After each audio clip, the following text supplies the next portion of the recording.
Yá'át'ééh, my relatives. Hello, this is Mark Charles, and it is Monday, March 7th. I'm sitting down with my second cup of coffee, and I wanted to talk about a few things this morning, especially regarding the statement that came out last week regarding the genocide of the U.S. government against American Indians, the statement made by the Chinese embassy here in the US. But before I began, I want to do as I always do, which is acknowledge that I'm speaking to you from what's now called Washington, D.C., but that these are the traditional lands of the Piscataway. And I want to honor the Piscataway as the hosts of these lands. I want to thank them for their stewardship of these lands and just state how humbled I am to be on these lands today. So, if you've been following the news, especially regarding the Olympics and the governmental boycott that the U.S. had against China, and I see Beth is on with me, and Dreaming Nirvana, and Sue. Yá'át'ééh, it's good to see everybody here. Thank you for joining me. I hope your cup of coffee is just as good as mine is this morning. Or actually, afternoon. It's almost 1 o'clock here, 12:40 here in DC. But yeah, so if you've been following, you'll know that the U.S. government did an official boycott of the U.S. of the Olympics in China in response to the Chinese treatment of the Uyghurs, which has been classified as genocide. And I do absolutely agree that what the Chinese people are doing to this group of people is abhorrent, and it needs to be called out, and it needs to be stopped. I have pointed out frequently, though, on my live streams that the US might not be the best person to lead the charge on this because of not only our historical racism and white supremacy, which resulted in the genocide of Native peoples and the enslavement of African people, but also because we are largely blind to our ongoing policies and even how the doctrine of discovery has been embedded into our foundations to this day. Um, and so I've talked about this frequently over the past few weeks and months, and especially in regards to the Olympics and our boycott of the Olympics by governmental officials. And over the weekend, or last week, the U.S. embassy, or I'm sorry, the U.S. embassy, the Chinese embassy, and it looks like their embassy here in the U.S. are in Washington, D.C., they released a statement, and I'm going to put this into the comments section. And the statement was long and detailed, but for what it was covering, it was actually not that long. It was released by the Embassy of the People's Republic of China in the United States of America, and this piece was titled "The American Genocide of the Indians: Historical Facts and Real Evidence." And I'm not sure how many pages it is, maybe 5 or 6 pages long, maybe a little bit longer than that if you're printed out. But it's a historical survey of U.S. history against American Indians, right? And as I went through the paper and looked at what they were saying, they actually followed a fairly typical outline for someone who wants to make this point, and an outline that I've followed somewhat of my own when I've written about these things in the past.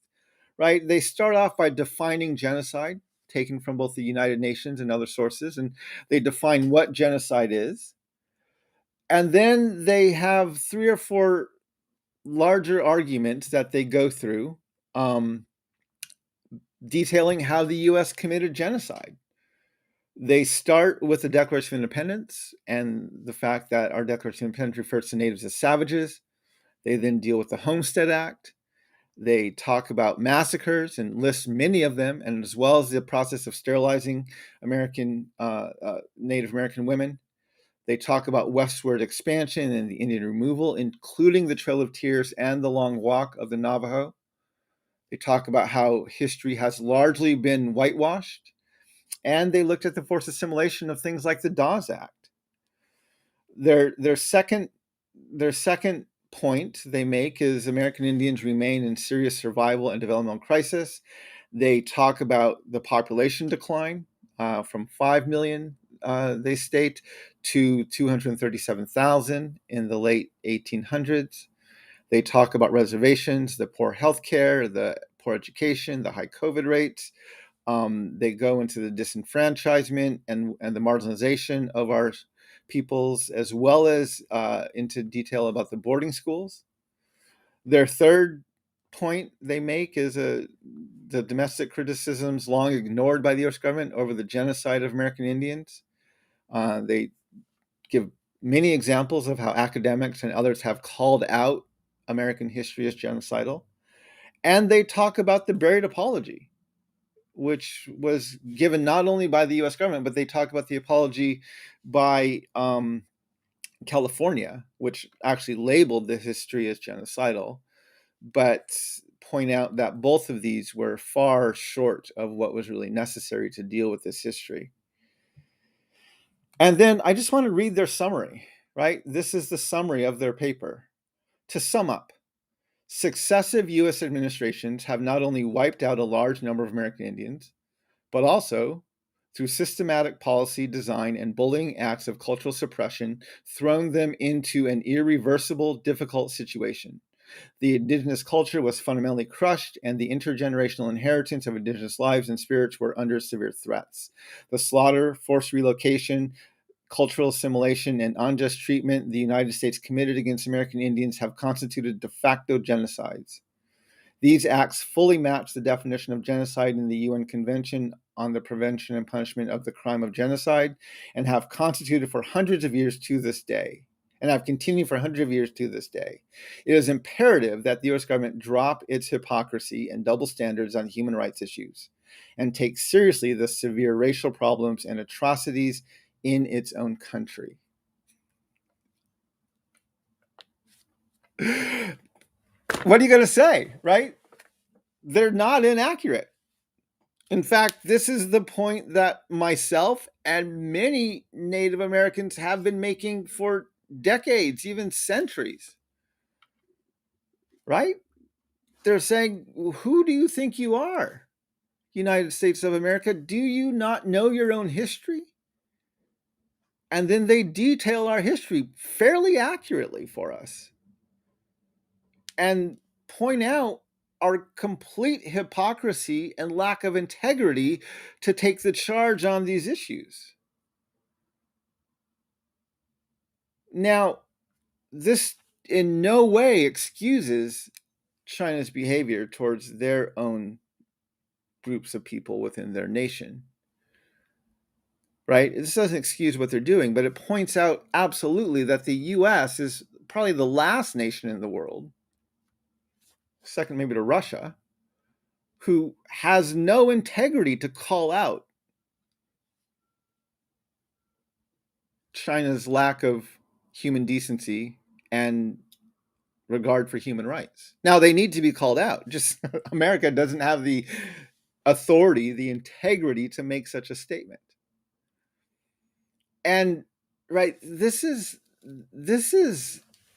I think going to become a thorn not only in President Biden's side, but a thorn in our nation's foreign policy moving forward. And let me make sure I don't lose my battery here. Sorry, I just got a warning that my battery's going to die.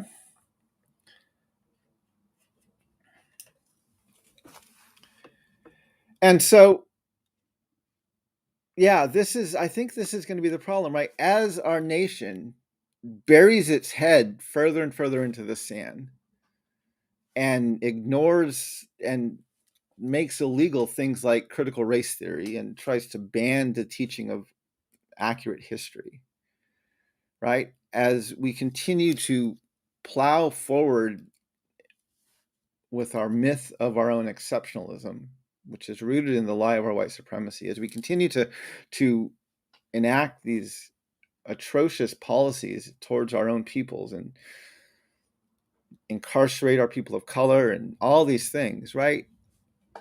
The world not only knows what we've done, but they are getting a bit bolder about calling out what we've done.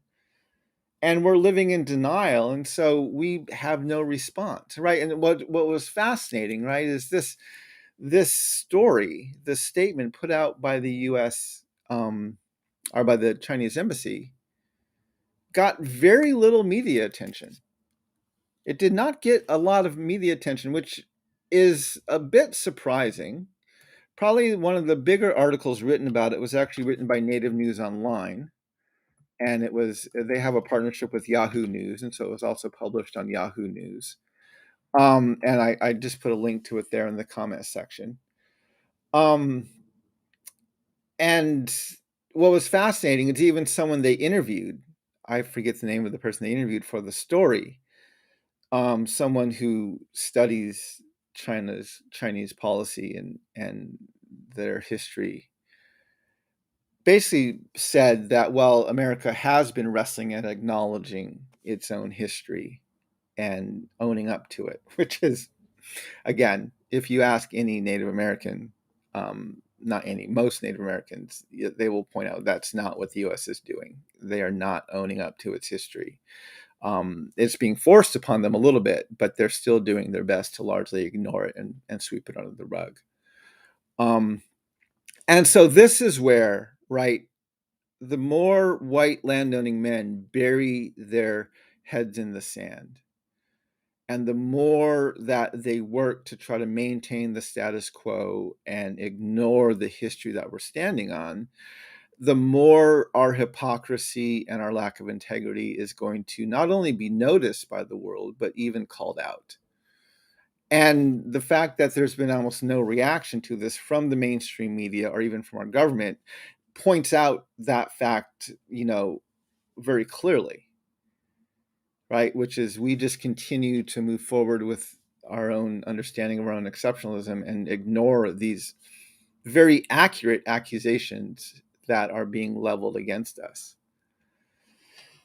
And so, yeah, I wanted to point this out. Again, not to justify it by any stretch of the imagination what China is doing to peoples within their own lands, but to point out that if our nation really wants to lead morally on the global scale, we have to own up to who we are and what we're standing on, and we have to actually fix things within our own country.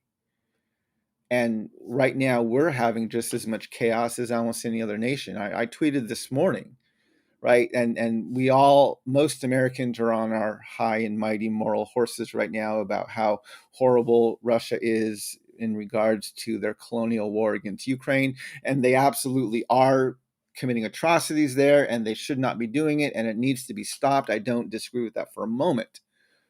But right, it was 19 years ago this month, 19 years ago that President Bush bombed the crap out of Iraq, right? Shock and awe. Just Baghdad we just lit it up, right? Under the pretense of they have weapons of mass destruction, which was later demonstrated to be very inaccurate. And now here we are on our high and mighty moral horse condemning Russia. And they don't deny they need to be condemned, but we are not the nation to level the condemnation. Right? We continue with our own colonial and imperial building ways, and we are not much different than Russia.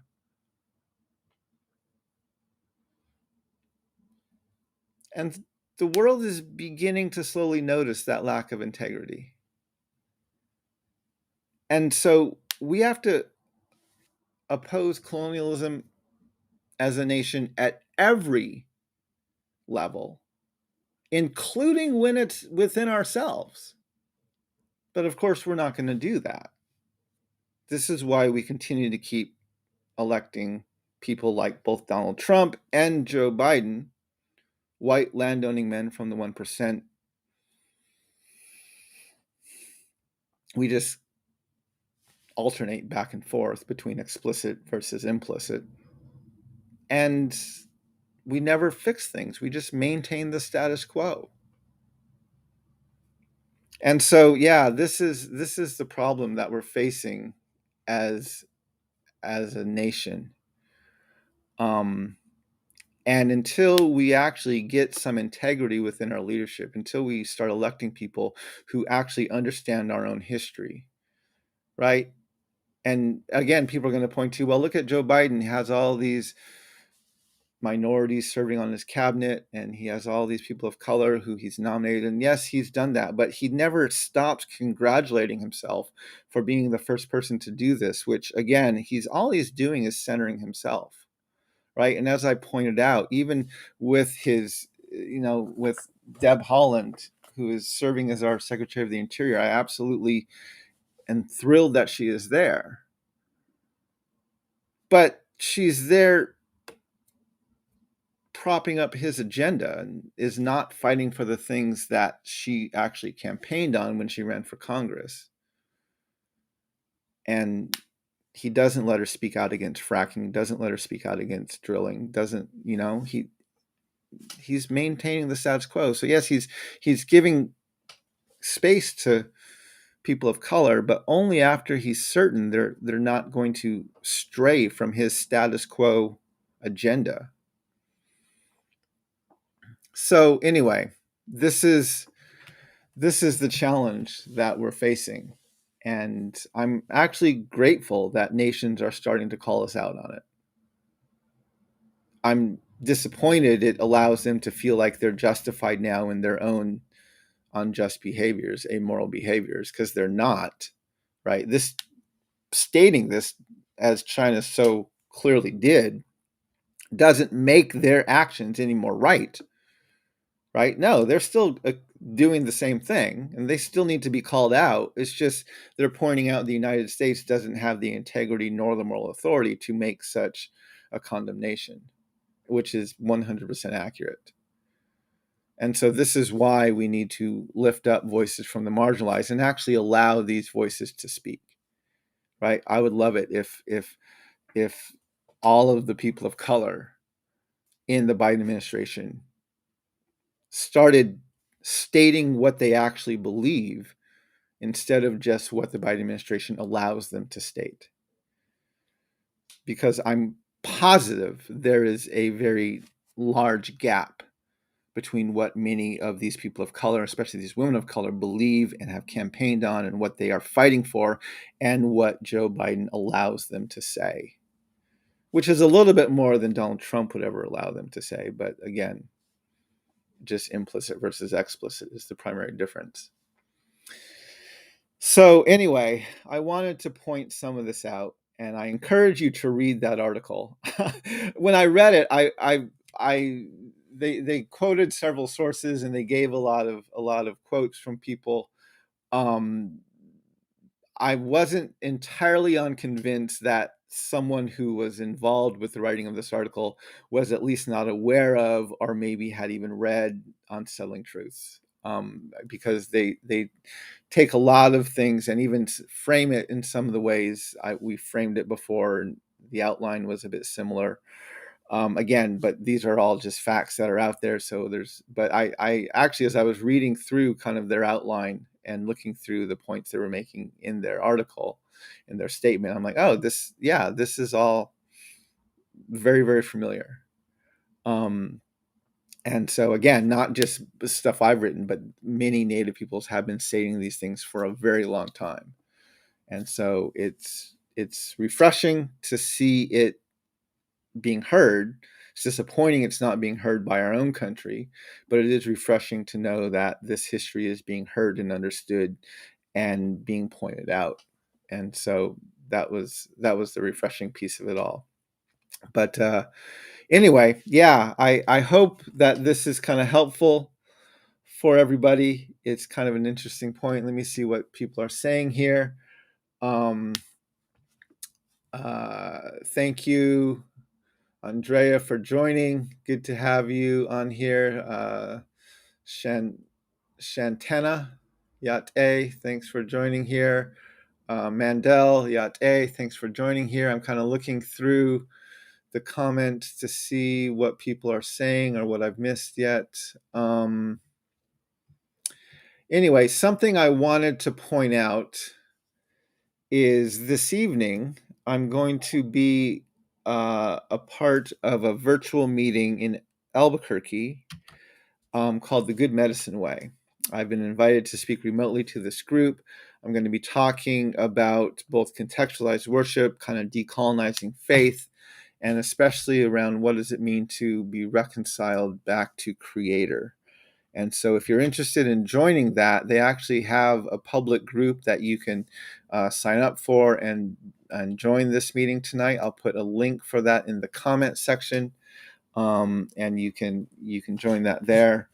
And also, if you like the work that I'm doing and you want to find a way to support it, I welcome you to look at my Patreon page and consider becoming a subscriber to my Patreon. I'll put a comment for that there, as well as if you would like to get a signed copy of the book I co-authored on selling truth. I'll put a link in there too. But yeah, I appreciate everybody jumping on today.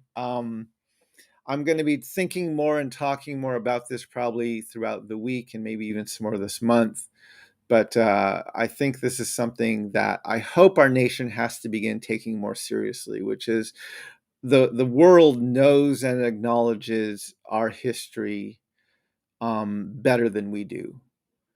And if we want to have integrity, if we want to have any sort of moral authority, not only do we have to know our history and understand it, but we have to actually make the changes to correct that history, and to act justly in response to that history instead of just ignoring it the way we've been doing.